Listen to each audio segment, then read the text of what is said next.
Alright, my friends, I need you to go ahead and get comfortable there. Grab a snack, some G Fuel, or whatever drink The Rock was going on about during his block of Summer Game Fest. Yeah, that was weird. Because yes, that's right, we have a lot of news to get through due to Key 3 earlier this month. So let me just speed through this Nets part, okay? The Co-op Monthly is your #1 source for the best co-op games released this month, games coming out next month, and any big co-op announcements in between. Whew, with that out of the way, let's get started. Keeping with the theme of speed, there were way more co-op games released this month than you probably realized, so I'm gonna really chug through them. Quite a few are PC exclusives coming out of early access, so pay attention to the platforms in the top right corner. Let's round up the co-op games of June. Kicking us off was Diablo Immortal. You guys know the meme already, I won't play it again. Right now, it's sitting at a weak 61 from the critics, getting absolutely roasted by the fans with a 0.4 on Metacritic, and I think I can explain why it's doing so bad. The general gist here is the base game is good, but the monetization used for the in-game is absolute trash. Not super surprising, we all saw this coming. Let's just hope Diablo 4 saves the franchise. More on that one later. I threw Mario Strikers in here because, in one sense, it could be a co-op game if you only ever play the PCs, but in another sense, I just really love the Mario Sports titles. Right now, the Switch has an unfortunate tradition of releasing Mario Sports titles that have good gameplay, they always nail that, but really bad features surrounding the game. They usually feel bare bones, and Battle League is no exception. It's got a 74 on OpenCritic, reflecting both of those sentiments. I'd only suggest picking this up if you know for sure you'll be playing with a friend online. The Quarry was a pleasant surprise this month, landing at a strong 78 on OpenCritic and generally receiving high praise. Jake Baldino on his Before You Buy series really liked it, and he's always a good guy to look to for suggestions, so check out his video. You have to know what you're getting into with a supermassive game. Remember, it's not the most interactive experience, but it's cool for what it is as a horror title. Gabe will come over in the next month or two and make me play this, and guys, I think I'm ready for it. Frozenheim is one of those PC games coming out of early access that I mentioned before. It's an online co-op RTS, you don't really see a whole lot of those, and it's gotten mostly positive reviews on Steam over the last year while it was in early access. This boils down to a colony sim experience but for Vikings. It's got some interesting mechanics under the hood. If you're interested, check out the Steam page for more information. Skeleton Crew, again, not that Skeleton Crew, is a platform brawler that we thought looked interesting when we covered it last month. Unfortunately, it's not getting too much pop with only a handful of mixed reviews on Steam. I did a quick run through of those reviews and most people seem to like it, but a few players mentioned issues with online co-op, hence the mixed reviews. So that's good and bad news. It's probably not that bad of a game, but maybe just stick to local for this one for now. Now here's an absolute banger. Teenage Mutant Ninja Turtles Shredder's Revenge got dropped on us in all its beautiful retro glory on the 16th, and yeah, it blew the reviews out of the water. Garnering a mighty 87 on OpenCritic, everyone is having a good time playing this. We are too. Actually, by the release of this video, we will have already finished the short 3-hour campaign, which means we'll have a review out in the next couple weeks, so subscribe to hear more later. Now, the editor in me is really telling me I gotta speed things up here, so let's knock out some games, shall we? Final Vendetta is also a retro beat-em-up for 2 players, though. It's gotten really great buzz, so if that's your thing, this could be a great follow-up after finishing Teenage Mutant Ninja Turtles. Smithworks is classic PC shenanigans and fun. You and your friends play as medieval blacksmiths. Think Overcooked, but making swords, not burgers. It's got very positive reviews on Steam so far.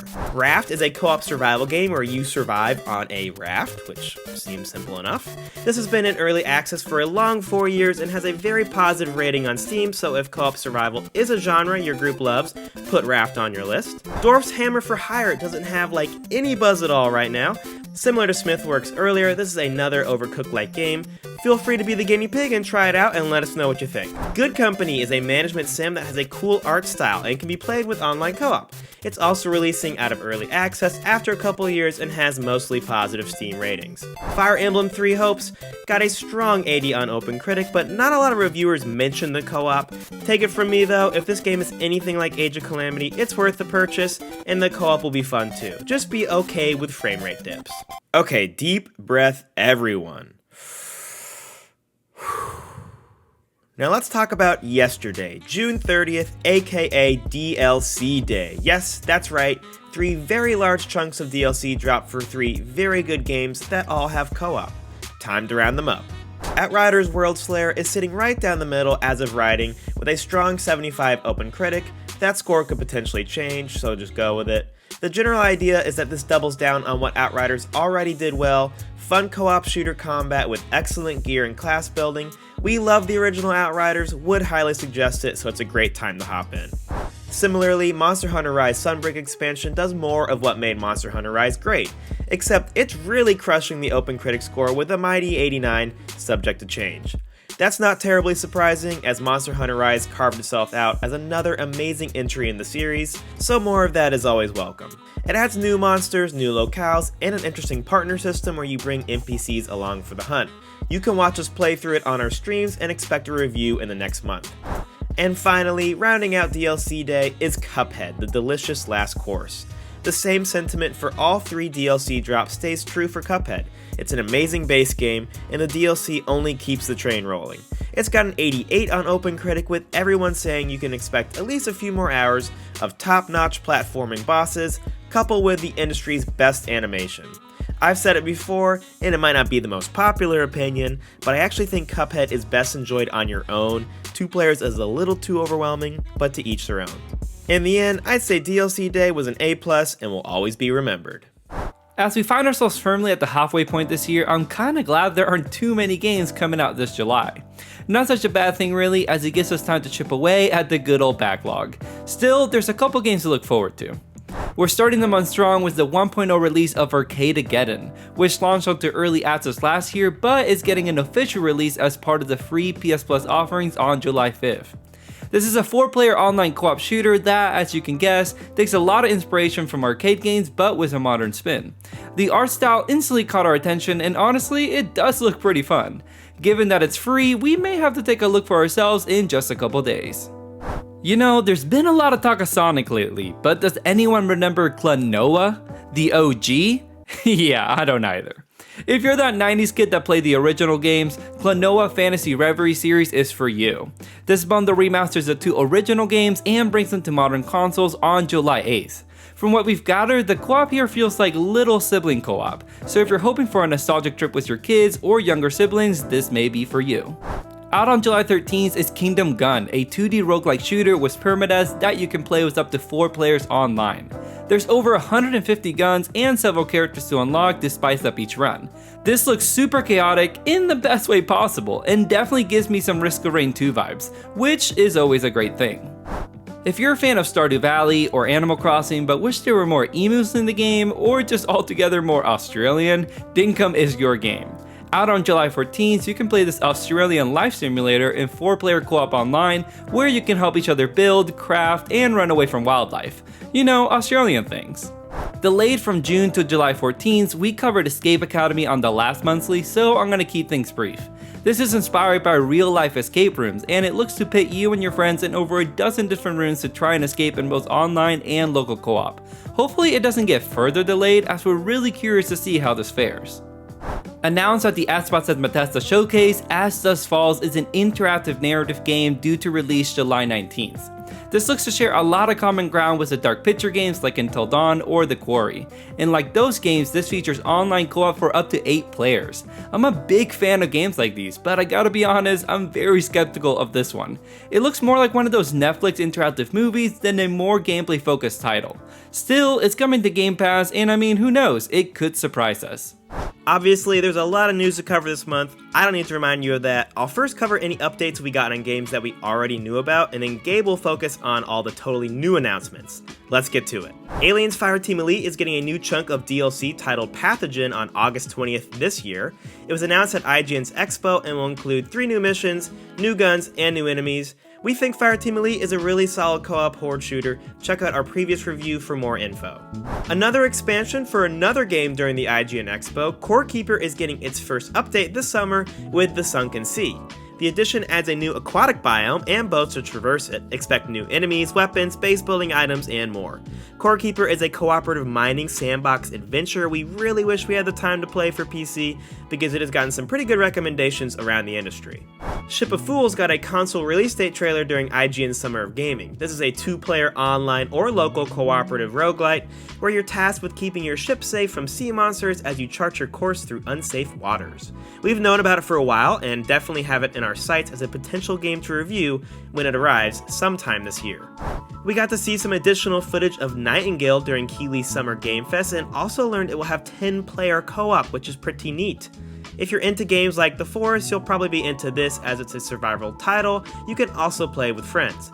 It's coming into early access this year, and if you watched our non-E3 video, you know Nightingale has us very hyped. Halo Infinite continues to inch toward its co-op campaign, recently announcing you can join what is essentially a beta to test things. That'll be happening sometime this month with the full release sometime later this year. If you happen to join this, please let us know how it went. We're still here, patiently waiting to play Halo Infinite once it has co-op. It's fine. We're fine. We're not fine. Baldur's Gate Dark Alliance 2 is getting an updated re-release for all the consoles this summer. It's not a remake, but does have some improved resolution. Plus you can play it locally with friends. This is an absolute classic that predates the amazing Divinity Original Sin 2, so I'm sure it's probably great with friends too. Rivertales Stronger Together got a new gameplay trailer during the Guerrilla Collective. It's a 3D cooperative platformer where you play as a cute purple cat and an almost equally cute goldfish. Look, cats are cuter than fish. Don't at me on that one. This looks really cool. It's a Kickstarter game that has clearly made a lot of really positive progress. Expect to see this out probably early 2023, if I had to guess. To kick off Xbox's showcase, we finally got a good chunk of Redfall gameplay. At first, we thought to expect a Left 4 Dead-like game, but instead they leaned heavily into more of an open-world narrative campaign that you can choose to play with friends. It'll be interesting to see how this all pans out. It's a good studio, but some tough design choices to bring together. We'll probably know more come 2023 when it expects to launch early in the year. Another exciting development we saw during Xbox's showcase was the 1.0 release of Grounded, finally coming out of early access this September. This has had a long time to polish itself over the past couple years and comes from a strong developer in Obsidian. Think survival games like The Forest, just less cannibals and more spiders. Honestly, not sure which one is worse. The 1.0 release will come with a complete campaign to play through, and we are definitely wanting to review this as soon as possible. Xbox really won the day when it comes to non-E3 and co-op, guys. In October of this year, they'll be porting Gunfire Reborn to Game Pass. It's a 4-player co-op hero shooter with roguelike action and RPG elements. All of those are good things. It came out last year on PC and has very positive Steam reviews, so keep this on your radar come October. The last big co-op footage we saw during Xbox's initial showcase was from Diablo 4, and it looked great. We got to see the final class Necromancer and had some developers briefly talk about their favorite parts of the game. It's going to be open world, cross progression, dynamically changing, and hopefully everything Immortal is not. Maybe you're not too soured on Diablo to pick this up next year. One of our non-co-op games we reviewed last year was Chivalry 2, and man was I glad we did.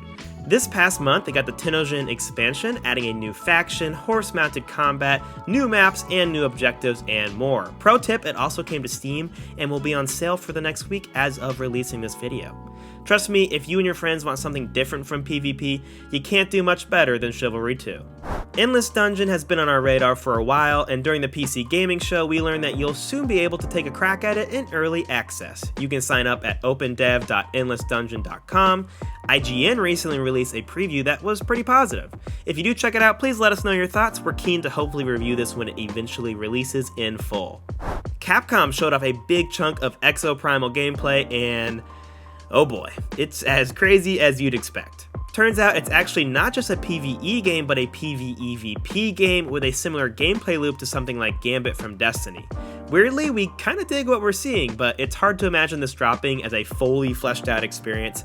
We'll have to wait and see, but we've got our fingers crossed for something good. Just when you thought you were done with Xbox, they dropped a second showcase with even more co-op news. Valheim, the hit Viking survival game from 2021, is coming to PC Game Pass this fall and Xbox consoles in 2023. This is great news for us, and now we'll have an excuse to go back and review it in 2023. Thank you, Uncle Phil. Thank you very much. I can't remember during which showcase this was shown, but Monster Outbreak got a new trailer and release date, August 25th to PC and the Switch.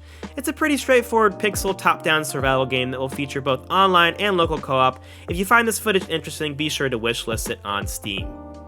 Gravewood High was a single-player survival horror title set in a high school where you're chased down by what looks like a pretty average high school teacher. Feels relatable. But now it's getting a multiplayer update that makes the game 5 players, a highly requested feature from the community. Most notably, you can work with or betray your friends, and if we were to ever play this game, I have a feeling I know what Gabe would choose. Betrayal. In case it's not clear, he'd for sure betray us.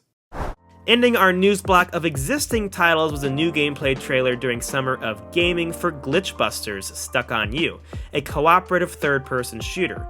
It's got some unique co-op features like the ability to magnetically pull together in the middle of a battle. Not sure what that does for you, but hey, you can do it. It looks like it'll be local, online, releasing on PlayStation, Switch, and Steam. Definitely one to keep an eye on, but no release date yet. Arguably the best part of these showcases is getting to hear about brand new games, and Summer Game Fest kickoff brought the goods, starting with Goat Simulator 3.